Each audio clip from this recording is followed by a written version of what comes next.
Please join me in welcoming this world-changing artist, Alice Cooper.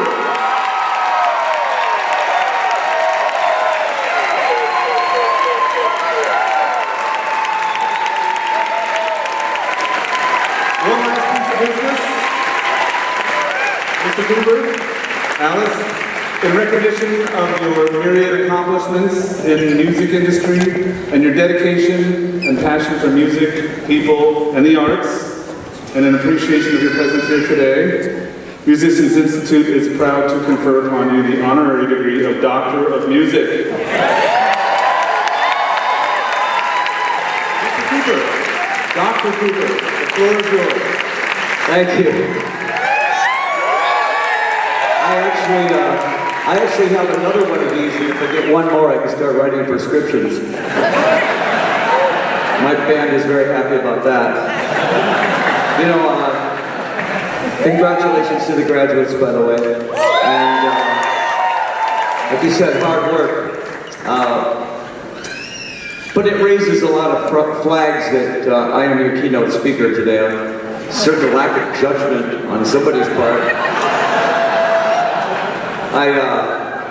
You know, there's a lot of things you can talk about in music. First of all, somebody once said, talking about music is like dancing about architecture. It's intangible. We all have our own likes and dislikes. And but tonight, I think, since you're in the music business, you're going to be meeting your idols. You're going to be meeting your heroes, because everybody, no matter what aspect of music you're in, you'll end up meeting them. And that's going to kind of be something that I talk about tonight. Because I don't think that it's a bad thing to meet your idols. I got to meet people that I got to work with, Vincent Price, the Rolling Stones, and people like that. And I was very impressed with them. Frank Sinatra, the Beatles. Very, you know, people that I was just like a fly on the wall when they were around. But the very first time we came to Los Angeles, we came here as a little band from Arizona with a lot of warped ideas about music.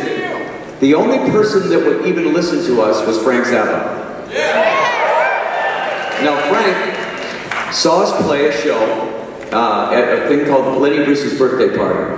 And it was all the groovy bands from LA, you know? Everybody was smoking and everybody was on acid or whatever they were doing. And here comes at the end of this show, this band, up lighting, makeup for miles, and nobody had ever seen Alice Cooper before, and we were 6 times louder than anybody else with a bad attitude. We cleared that room in 3 minutes. 6,000 people running for the door.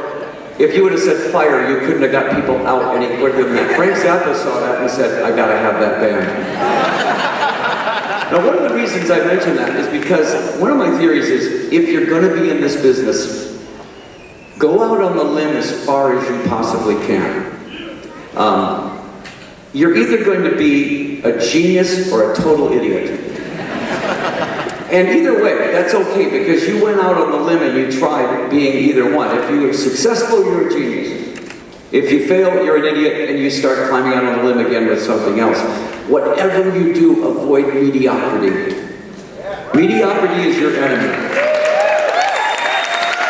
That gigantic gray area that people fall into in order to pay the bills, I understand that. But it's not in the least bit as fulfilling as going out there, doing what you really want to do, and failing. Rather see you do that than get in the middle and just be another guy out there. Hey, if that's what it is, then that's great, and that's you pay the bills with that, and that's wonderful. But don't ever tell yourself not to go out on that limb as far as you can. That's where Bob Dylan came from. That's where the Beatles came from. That's where all the greats came from. Was way out on that limb. I want to tell you a story though about meeting your idols, especially this one. You got to picture this now. Everybody has a good imagination, I'm sure. So I'm standing in Elvis Presley's kitchen with a loaded .38 automatic on it. Now, how did Elvis get to this point? I got a call in 1972. They said, Alice, Elvis wants to meet you. Okay, that'd be great, Elvis Presley. So I get in the elevator, and in the elevator is Chubby Checker, Liza Minnelli, and Linda Lovelace, and me. And we go up the elevator, and they search us for weapons, which is a little silly, because once you get in there, there's guns everywhere. And we're standing there, and Elvis Presley now in 1972 was Elvis Presley. He wasn't fat Elvis, he wasn't stupid Elvis, he was the king. He walked into the room, and he was the room. And he comes over and he goes, "Hey man, you're that cat with a snake, ain't you? That cat with a makeup and a snake? I dig that, man, that's cool." And so he says, "Oh, come here, I want to show you something." So up I go, "Okay, cool." Go in the kitchen, opens up the drawer, hands me a loaded .38. Smith & Wesson snub-nosed .38. So, being from Detroit, I open up the cartridge and take the bullets out. He goes, "No, leave them in, it's all right." Close up the cartridge, and I'm standing there with a loaded .38 on Elvis Presley. The little devil on my shoulder goes, "Kill him."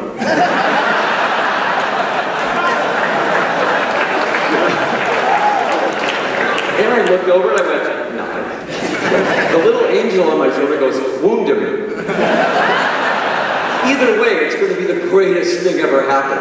Alice Cooper shoots Elvis Presley. Before I could make that decision, I was on the ground. The gun was over here. His boot was in my throat. And he was a karate guy, you know. And he says, "That's how you take the gun out of someone's hand." Thanks, Elvis. Get up now. But now there was a lesson to be learned about Elvis Presley. Elvis Presley was so big, he was a prisoner of his own fame. He could have anything he wanted in this little box, this little world that they created for him, that the Colonel created for him, but he couldn't go out of that box. And it was sad to see a guy that couldn't go out and play pool. He couldn't go to a movie. He couldn't do anything because he was Elvis Presley. But inside that box, he could have anything he wanted, which is a sure prescription for somebody killing themselves. He ate himself to death, basically, because he had no freedom as an artist. I thought that was the saddest thing about Elvis Presley. He was a great guy, and he had no freedom in it. And I think Michael Jackson had that same thing. Michael Jackson didn't have any life because he was in a box. At that point, I always said, I never want to be that big, that I can't go do things like this, or go play golf, or go to a movie, or whatever. That's an interesting point. I don't think very few people get to that point, but if you ever do, break out of that box. Don't ever stay in that box. Now, the other story I wanted to tell you was, this story is so famous because I got the notorious reputation from this story. Toronto, 1969, probably. The Toronto Peace Festival. Anything about that, by the way. We go on between John Lennon and Yoko Ono and the Doors. Now, 60,000 people there. And at the end of our show, we were very affected by themes. At the very end of our show, we did a version of the Patty Duke theme. Here's Patty who's been most everywhere. But it was a big metal version of it. And at the end, it turned into this white noise. We'd open up pillows, white feather pillows, and fill the stage. It looked like a snowstorm, CO2 cartridges. I looked down, and there's a chicken. And being from Detroit, I had never been on a farm in my life. It had feathers, it had wings, it should fly. Chickens don't fly as much as they plummet.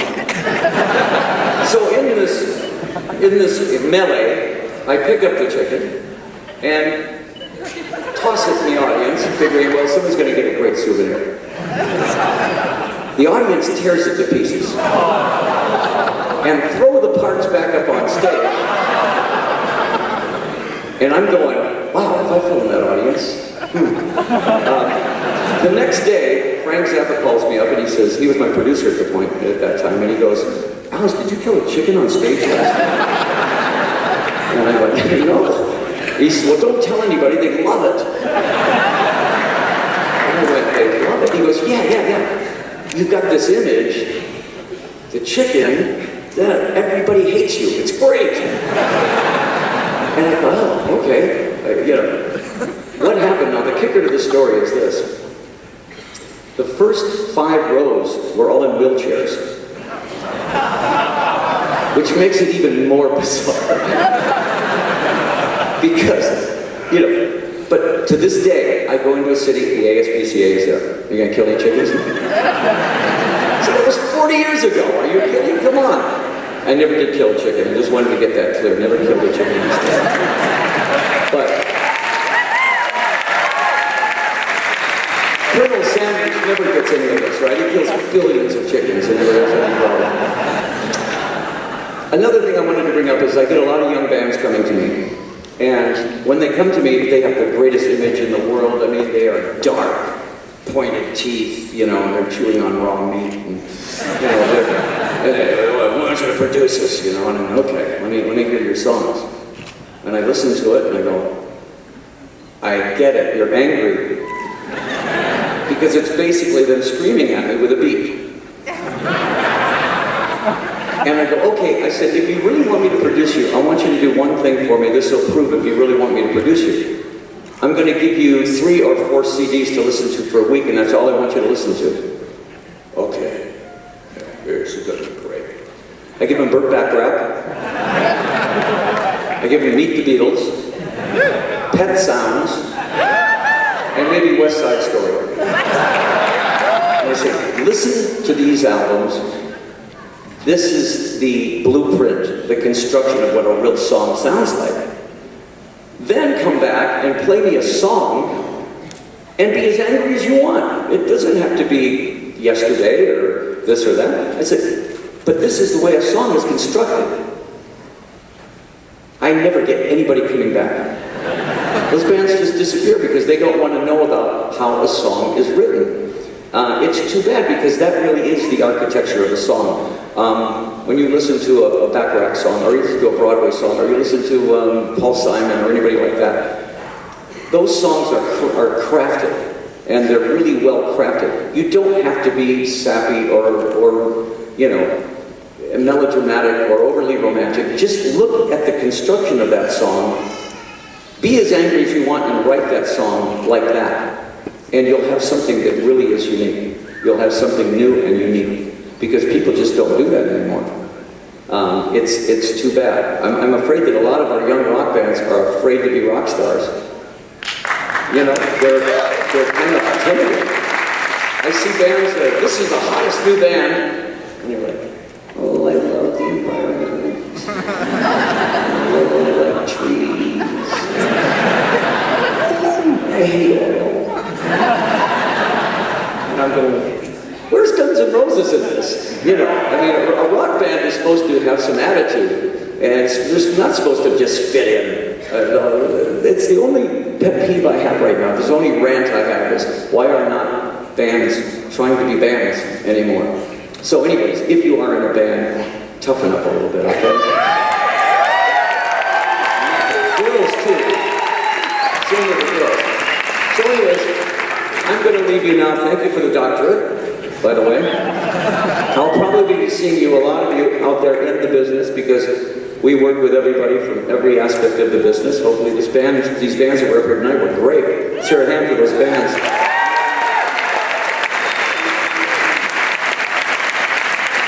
And I always leave you with one last adage that always works for me.